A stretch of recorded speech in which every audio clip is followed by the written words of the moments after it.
जी, अस्सलाम वालेकुम।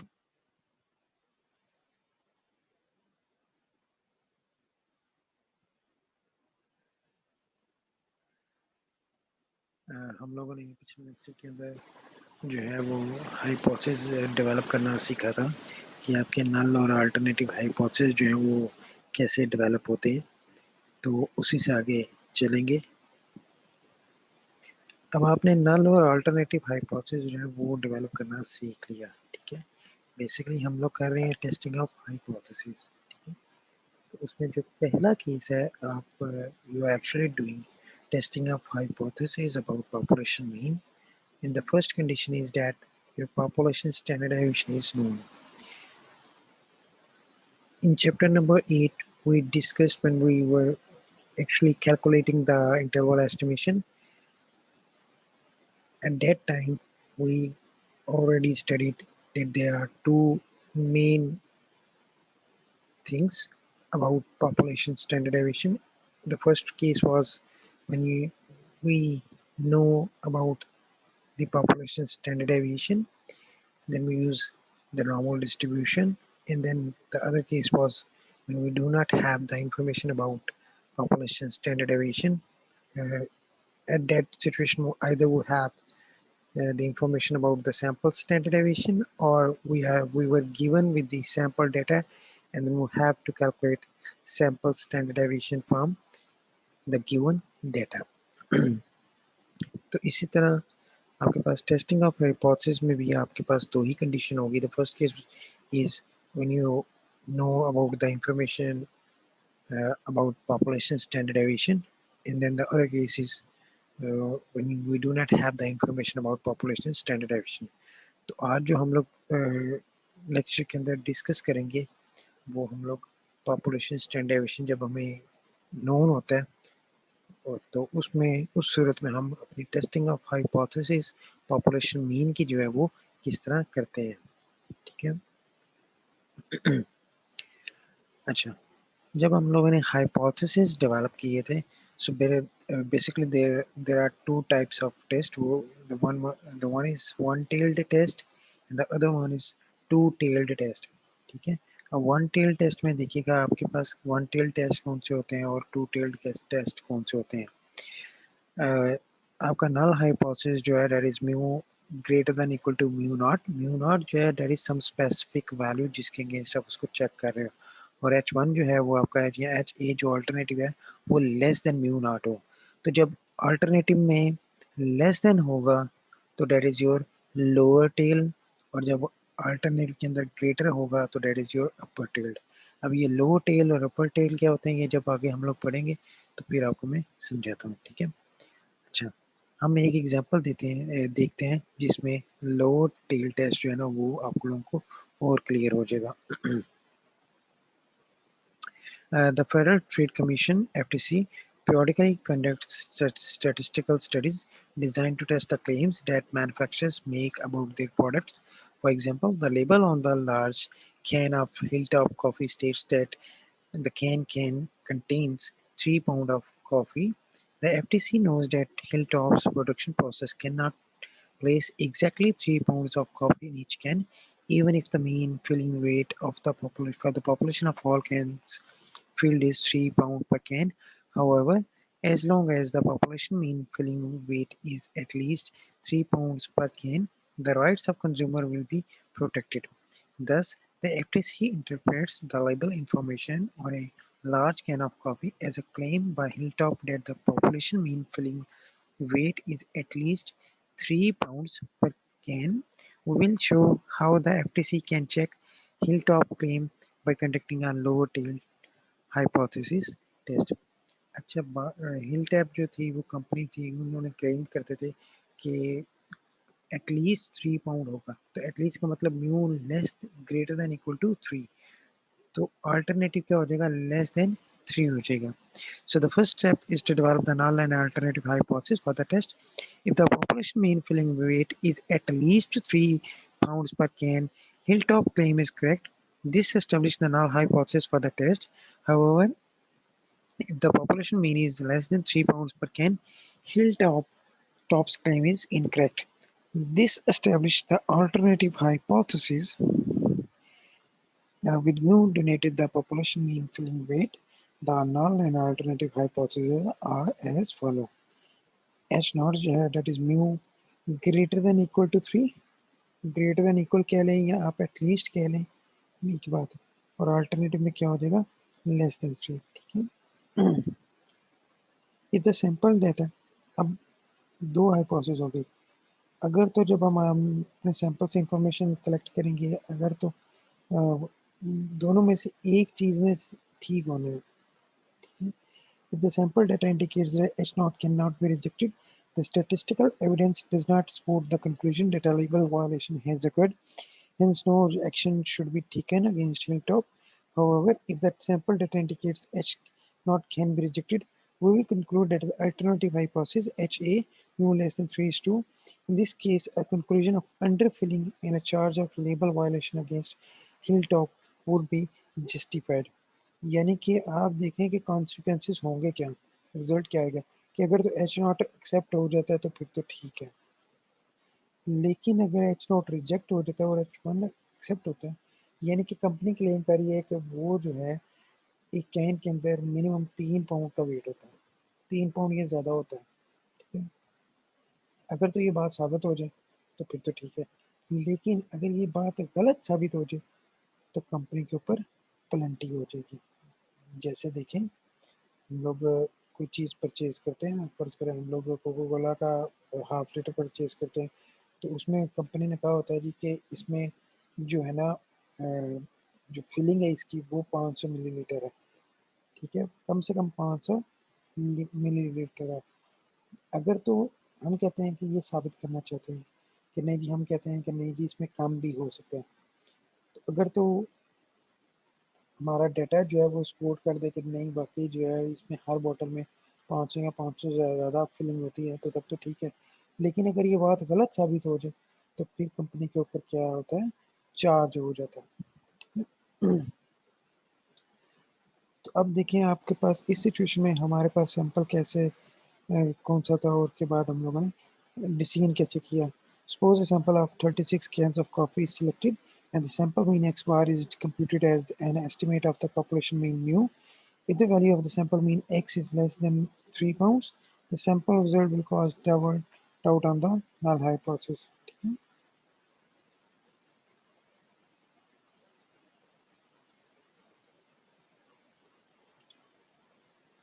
What we want to know is how much less than 3 pounds must X bar be before we would be fully willing to declare the difference significant and risk making of type 1 error by falsely accusing Hilltop of a label violation. A key factor in addressing this issue is the value that decision maker selects for the level of significance.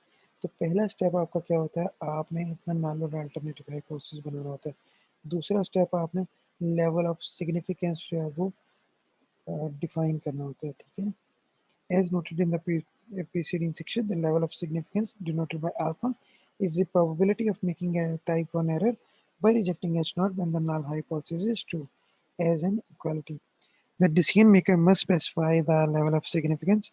If the cost of making type 1 error is high, a small value should be chosen for the level of significance. If the cost is not high, a larger value is more appropriate. If in the Hilltop Coffee study, the director of the FTC testing program made the following statement: if the company is meeting its weight specification at mu is equal to 3, I do not want to take action against them, but I am willing to risk at 1% chance of making such an error. From the director's statement, we set the level of significance for the testing hypothesis test at alpha is equal to 0.01. Thus, we must design the hypothesis test so that the probability of making a type 1 error when mu is equal to 3 is 0.01. तो पहला step आपने क्या किया, आपने level hypothesis develop किए।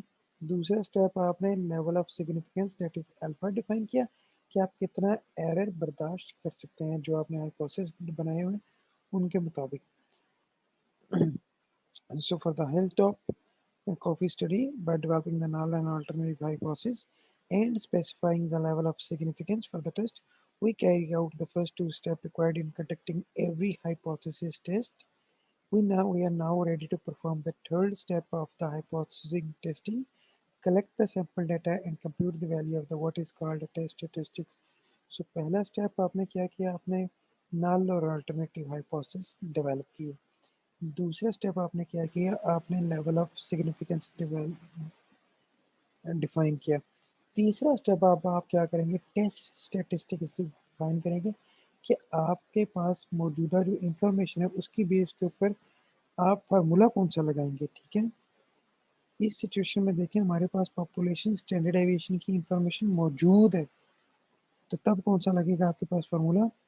For the hilltop coffee study, previous FTC test showed that the population standard deviation can be assumed known with the value of sigma that is equal to 0.18.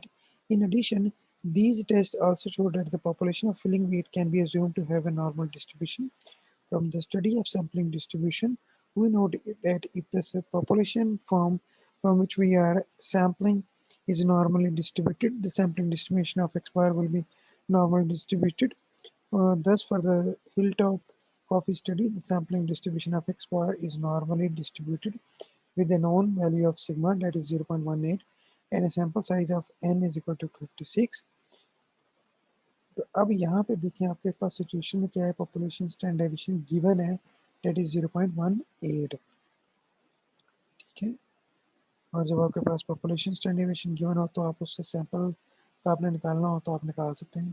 ठीक है, तो हमारे पास specific formula बनेगा क्या, z is equal to x bar minus mu naught divided by sigma x, और sigma x का आप जानते हैं सिग्मा ओवर्स के रूट एन से आप निकाल सकते हैं। ठीक है, आप वैल्यूज प्लेस करें।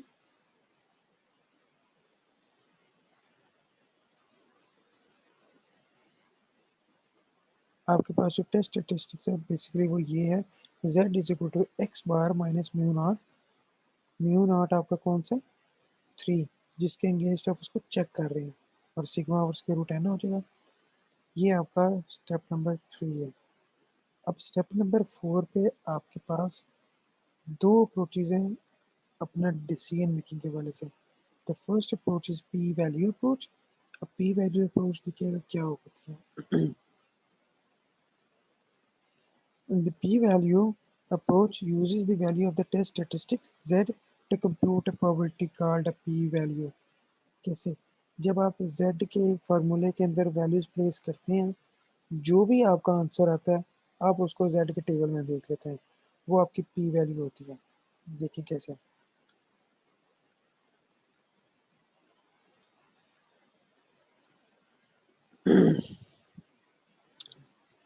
z फार्मूले में आपने क्या किया है, फार्मूला आपके पास था x power minus mu naught over sigma over square root n. X पर आपके पास 2.92 था। ठीक है, माइनस 3 जिसके अगेंस्ट आप चेक कर रहे हो, सिग्मा की वैल्यू आपके पास 0.18 थी, डिवाइडेड बाई एन आपके पास 36 था। आपने वैल्यू कंप्यूट की, आपके पास वैल्यू जो है वो आ गई -2.67। ठीक है, अब आप सिंपली क्या करेंगे, z के टेबल में -2.67 के ऊपर वैल्यू देखेंगे और वो आपकी p वैल्यू हो जाएगी। ठीक है, आपने टेबल पे वैल्यू देखी। ठीक है, uses the standard normal probability table, we found that the lower tail area at z is equal to -2.67 is 0.0038। ठीक है जी, जब आपने z के टेबल के ऊपर -2.67 वैल्यू देखी तो वो क्या आ गई 0.0038 आ गई। ठीक है,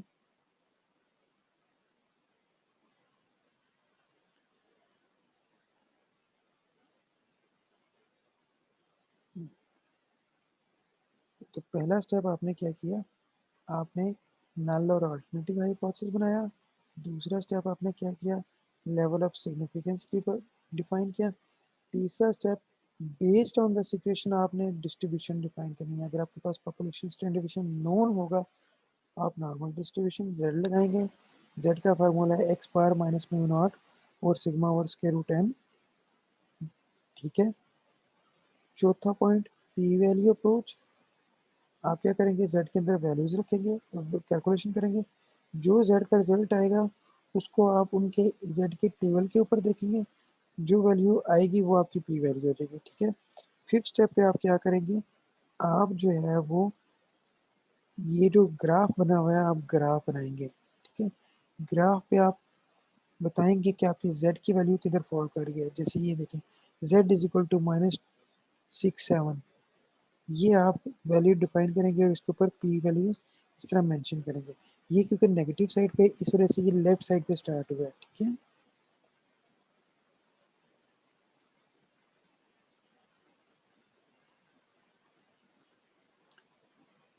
अच्छा, जब हम लोग पी वैल्यू के थ्रू काम करेंगे तो उसका रिजेक्शन का रूल बड़ा सिंपल सा है।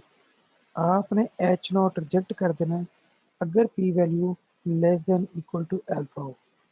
अल्फा हमारे पास इस सिचुएशन में क्या था, 0.01 था, ठीक है।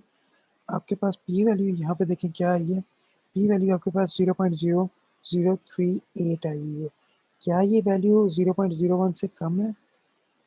जी ये वैल्यू 0.01 से कम है।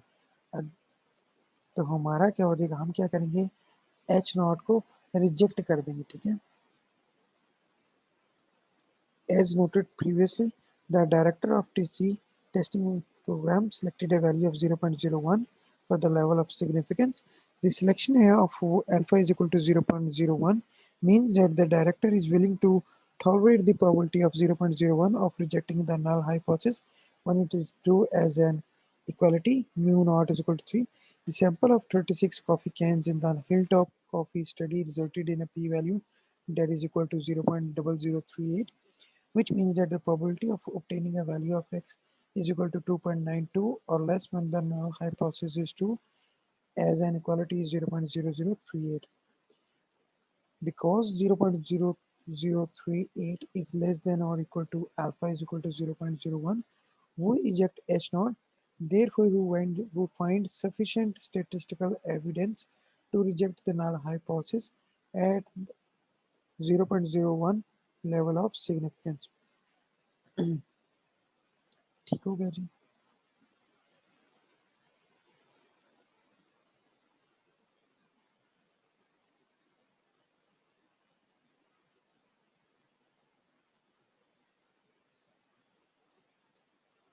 तो पहले आपने क्या किया, आपने नल और अल्टरनेटिव हाइपोथेसिस डेवलप किया। दूसरे स्टेप पे आपने क्या किया, आपने लेवल ऑफ सिग्निफिकेंस डिफाइन किया और ये लेवल ऑफ सिग्निफिकेंस जो है वो आपको मेंशन किया जाएगा कितने लेवल ऑफ सिग्निफिकेंस पे आपने काम करना है। तीसरे स्टेप पे आपने क्या किया, आपने टेस्ट स्टैटिस्टिक्स लिखा, उसकी कैलकुलेशन की। चौथे स्टेप पे आपने क्या किया, आपने पी वैल्यू निकाली, जो आपके जेड के ऊपर कैलकुलेटेड रिजल्ट आया हुआ था उसको आपने ये टेबल पे देखा और आपने पी वैल्यू फाइंड की। पांचवें स्टेप में आपने क्या किया, आपने ग्राफ बनाया। और छठे स्टेप पे आपने क्या किया, डिसीजन लिया। डिसीजन का रूल ये था, आपने एच नॉट को रिजेक्ट कर देना है अगर p value less then alpha हो, लेस देन और इक्वल टू अल्फा हो, अदरवाइज एक्सेप्ट एच नॉट हो जाएगा, ठीक है। अब डिसीजन के मतलब हमारे पास दो अप्रोचेज होती हैं। एक तो हमने पी वैल्यू के थ्रू काम किया, दूसरी अप्रोच हमारे पास क्रिटिकल वैल्यू होती है। अब क्रिटिकल वैल्यू देखते हैं कि क्रिटिकल वैल्यू कैसे फाइंड की जाती है। So the critical value approach requires that we first determine a value for the test statistics called the critical value. For a lower tail test, the critical value serves as a benchmark for determining whether the value of the test statistic is small enough to reject the null hypothesis. It is the value of the test statistics that correspond to an area of alpha, the lower tail of the sampling distribution of the test statistics.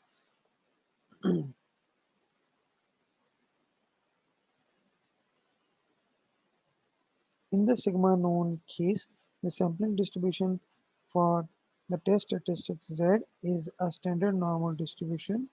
Therefore, the critical value is the value of the test statistics that correspond to an area of alpha is equal to 0.01 in the lower tail of the standard normal distribution. Using the standard normal table, we find that Z is equal to 0.0 minus 2.33 provides an area of 0.01 in the lower tail.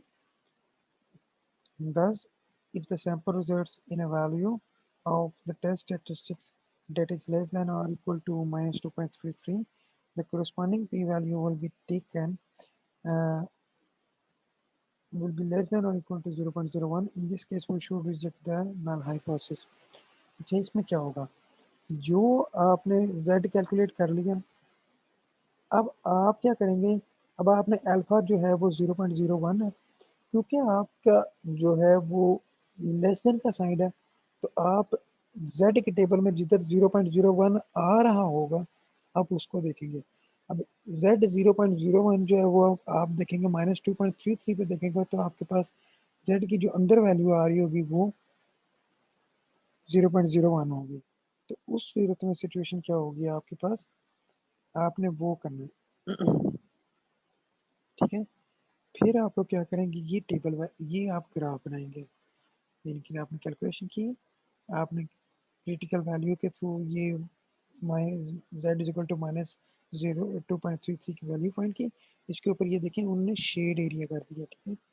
अगर तो आपकी calculated value z की जो आपने calculation की है वो ये शेड वाले एरिया में आ जाए, reject H naught, otherwise accept H naught.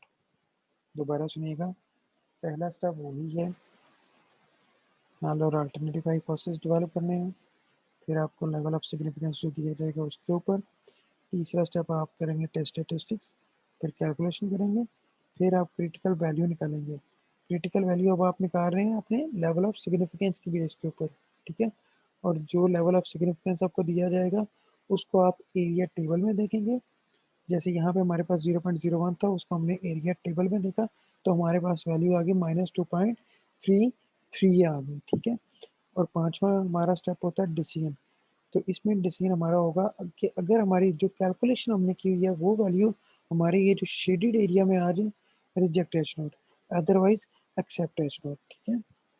तो ये दो बेसिकली आपकी अप्रोचेज है, आप चाहे पी वैल्यू के थ्रू काम कर लें, चाहे आप अपने क्रिटिकल रीजन के थ्रू कर लें ठीक है, दोनों तरीके ठीक है। लेकिन मैनुअली हम लोग ज़्यादा क्रिटिकल रीजन के थ्रू करते हैं, जब आप सॉफ्टवेयर पे काम करेंगे तो वो आपको पी वैल्यू के अप्रोच ही देगा ठीक है।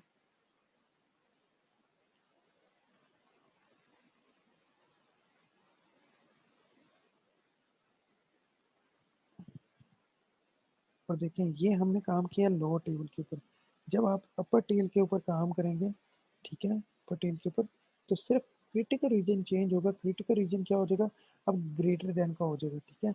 यानी कि जब आप एरिया टेबल में देख रहे होंगे तो आप पॉजिटिव वैल्यूज देखेंगे ठीक है, बाकी सारा स्टेप जो है वो सेम रहेंगे।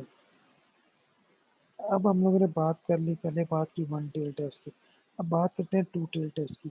टू टेल बेसिकली इक्वालिटी को कहते हैं, जिसमें है H naught mu is equal to mu naught, mu H one mu is not equal to mu naught होता है ठीक है। तो इसमें एक एग्जांपल देते हैं, the US Golf Association (USGA) established a rule that manufacturers of golf equipment must meet if their products are to be acceptable for use in USGA events. MaxFlight uses a high-technology manufacturing process to produce golf balls with a mean driving distance of 298 yards. Sometimes, however, the process gets out of adjustment and produces golf balls with a mean driving distance different from 295 yards, and the mean distance falls below 295 yards. The company worries about losing sales because the golf balls do not provide as much distance as advertised, and the mean distance passes 295. Mixed flights golf balls may be rejected by the USDA for exceeding the overall distance standard concerning the carrying road. US golf association ने देखा कि जो balls हैं वो 295 yards के मुताबिक चलती हैं, लेकिन अब दो सिचुएशन उन्होंने कहा कि अगर तो बॉल्स उससे कम करें तो तब भी कंपनी को नुकसान है, अगर उससे ज़्यादा करें तो दोनों सूरतों में नुकसान है ठीक है। तो कंपनी करती क्या है, company Max Flight quality control programme involves taking periodic samples of 50 golf balls to monitor the manufacturing process. For each sample, a hypothesis test is conducted to determine whether the process has fallen out of adjustment. Let us develop the null and alternative hypothesis. We begin by assuming that the process is functioning correctly, that is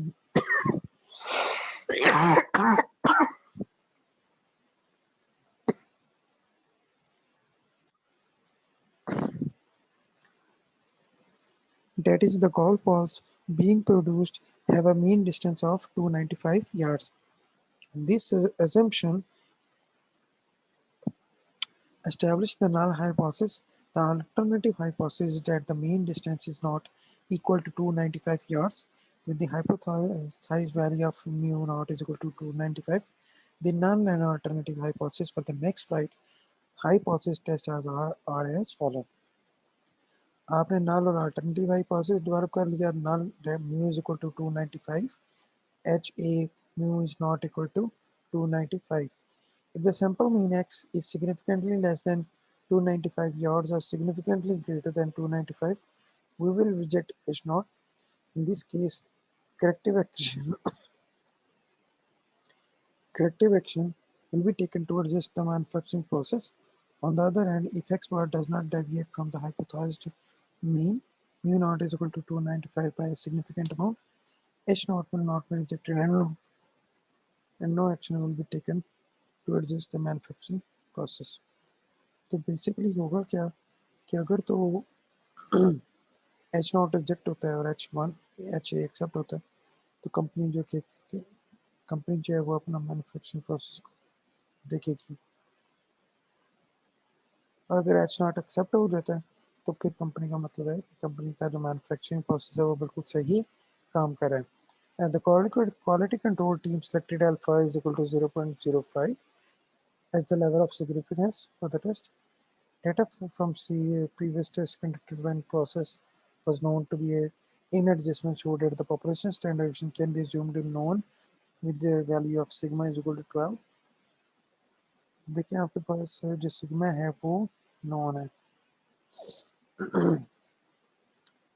तो पहला step आपने hypothesis develop किया, दूसरा step आपने आपको level of significance define किया गया, तीसरा स्टेप आप क्या करेंगे, आप जो है वो टेस्ट स्टैटिस्टिक्स लगाएंगे. That is x bar minus mu nought और सिग्मा उसके रूट एन. तो आपके पास वैल्यू आ गई, आपने कैलकुलेशन की, आपके पास वैल्यू आ गई 1.53. अब हम लोग पहले काम करते हैं पी वैल्यू के ऊपर. पी वैल्यू की अप्रोच की थी क्या 1.53 को नॉर्मल डिस्ट्रीब्यूशन के टेबल के ऊपर देखेंगे. ठीक है,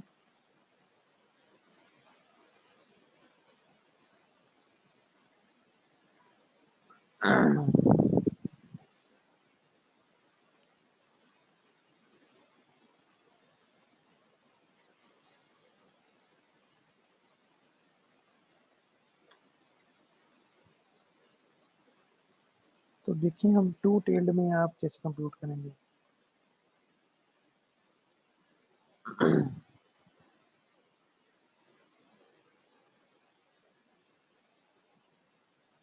Now to compute the p-value, we must find the probability of obtaining a value for the test statistics at least as likely as z is equal to 1.53.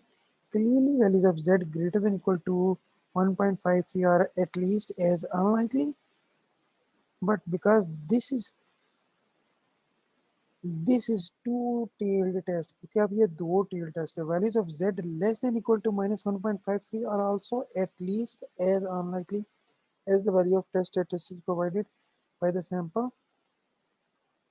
To tailed test में आपने one tailed में आपने देखा था सिर्फ आपने left side पे, जब हम लोग लोअर पे काम कर रहे थे आपने सिर्फ लेफ्ट साइड पे काम किया था. ठीक है, क्योंकि ये अब टू टेल टेस्ट है तो आपके करेंगे दोनों साइडों को आप शेड करेंगे, 1.53 पॉजिटिव साइड पे भी, 1.53 नेगेटिव साइड पे भी. ठीक है, तो आप दोनों को उससे अगले दोनों एरिया जो है वो शेड कर देंगे. ठीक है, और पी वैल्यू जो आपके पास आएगी, पी वैल्यू हमारे पास आई 0.0630, इसको आप 2 से मल्टीप्लाई करेंगे क्योंकि ये टू टेल टेस्ट है. तो p value that is equal to 2 multiply by 0.0630 that is equal to 0.1260.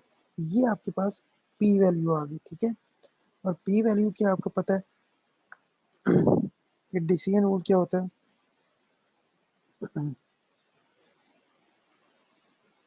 P value को हम लोग रिजेक्ट करते हैं, एच नॉट रिजेक्ट करते हैं जब पी वैल्यू जो है वो less than equal to alpha हो। लेकिन एक सिचुएशन में देखें पी वैल्यू के पास क्या आ गई 0.1260। Now we compare the p value to the level of significance to see whether the null hypothesis should be rejected. With the level of significance of alpha is equal to 0.05, we do not reject H naught because the p-value that is equal to 0.1260 is greater than 0.05. तो इस situation में आपका क्या होगा, because the null hypothesis is not rejected, no action will be। तो आपका null hypothesis reject नहीं हुआ, इसका मतलब आपका null hypothesis क्या हुआ है, एक्सेप्ट हो गया।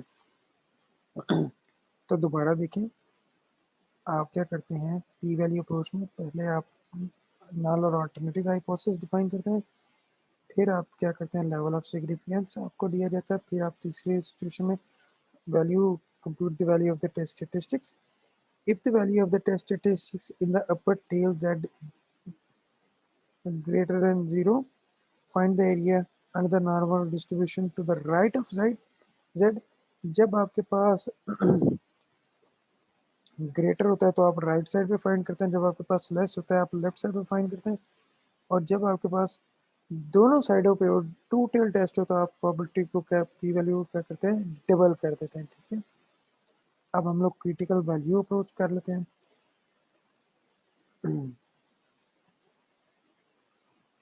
सिंगल में आपने क्या किया था, जब आपके पास वन टेल टेस्ट होता है आपने अल्फा की वैल्यू डायरेक्ट टेबल से फाइंड की थी। अब क्योंकि टू टेल टेस्ट है तो आप क्या करेंगे अल्फा बाय टू कर देंगे।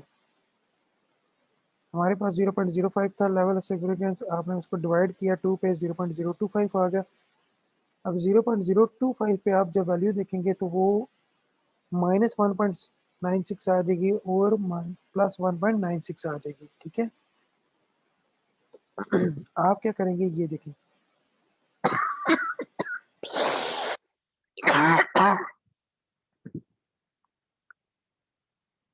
आप ये ग्राफ बनाएंगे, 1.96 से आगे वाला एरिया शेड करेंगे, -1.96 से आगे वाला एरिया शेड करेंगे। ठीक है, अगर तो आपकी कैलकुलेटेड वैल्यू ये शेडेड एरिया में आ जाए reject H naught, otherwise accept H not.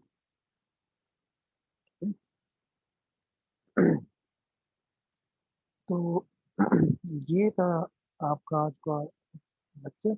मैं दोबारा समराइज कर देता हूँ, देखें ये तीन आपके पास बेसिक प्रोसीजर्स हैं। ठीक है, जब आपके पास पॉपुलेशन स्टैंडर्डाइजेशन नहीं होता है, पहला आप लोअर टेल को देखो, H naught mu greater than equal to mu naught या एटलीस्ट कह लें, अल्टरनेटिव में लेस देन का साइन आएगा, जब ये लेस देन का आएगा इस वजह से इसको लोअर टेल कहा जाता है। Second step would be level of significance, third step is to define your test statistics, और चौथा स्टेप पी वैल्यू अप्रोच के थ्रू अगर काम करें तो reject H not when P value less than equal to alpha, और critical region का reject H not if ये कैलकुलेटेड रिजल्ट जो जेड का रिजल्ट आया होगा that is less than equal to minus Z alpha. ठीक है, लेस देन इक्वल की बात हो गई है। अपर टेल की बात करेंगे, देखिए क्रिटिकल रीजन में आपका जो साइन है, अगर तो लो टेल में लेस है, लेस है तो आपकी क्रिटिकल रीजन में भी लेस देन इक्वल आएगा। अगर अपर टेल में ग्रेटर है तो आपके अपर टेल में ग्रेटर देन इक्वल टू आएगा। लेस देन में आपको पता होगा उससे माइनस साइन आएगा, और अपर टेल में पॉजिटिव वैल्यूज आती है। और टू टेल्ड में आप माइनस और पॉजिटिव दोनों वैल्यूज लिखेंगे, लेकिन अल्फा बाय टू के थ्रू।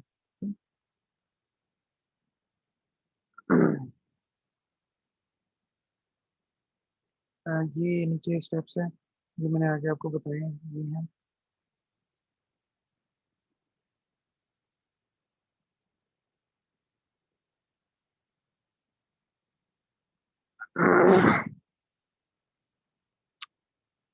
ये क्वेश्चंस हैं, आप लोग इन क्वेश्चंस की प्रैक्टिस करेंगे।